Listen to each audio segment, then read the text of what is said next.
In today's video, I'm going to show you how to install a free ad blocker for Safari on your iPhone. The first thing we need to do is to open the App Store.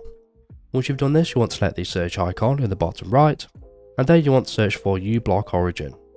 Once you've searched for it, it should be the top result, which will look like this. Now you want to click on the Get button. However, mine shows the Cloud button because I've downloaded this in the past. Once we've downloaded uBlock Origin Lite, we can exit out of the App Store, and now we just need to enable it in the settings. So to do this, we're going to open the settings application, and then you're just going to scroll all the way down to apps and tap into that. Now you're going to scroll down until you find Safari, and once you've found it, you want to tap into that.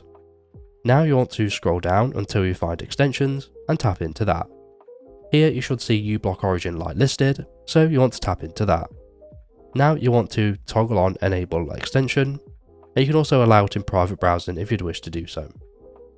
So now it's being enabled, we need to give it permission to access websites, so we're going to scroll to the bottom and click on all websites, and then we're going to select allow and then go back. Now we've done this, you could go ahead and select the filtering type for the extension if you'd wish to do so. So to do this, you want to click on settings, and here you should be able to select what filtering mode you want to use. Basic should be enough for most users, however you can up the filtering to optimal or complete. You can also change the filter list at the top here as well. So now we've done this, we can close out of that Safari tab, and then you want to go ahead and close the Safari application. Now you want to go ahead and reopen Safari, and now we can start using it just as we normally would. So if we go to the Tom's Hardware website, you'll notice that all of the adverts have now been blocked, and we can start using it just as we normally would.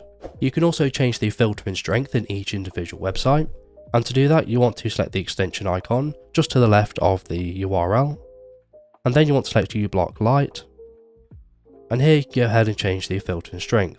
So I'm going to change this to complete, and then it will reload the website, and again we can start using it just as we normally would. And that's it. So if this video is helpful, please leave a like.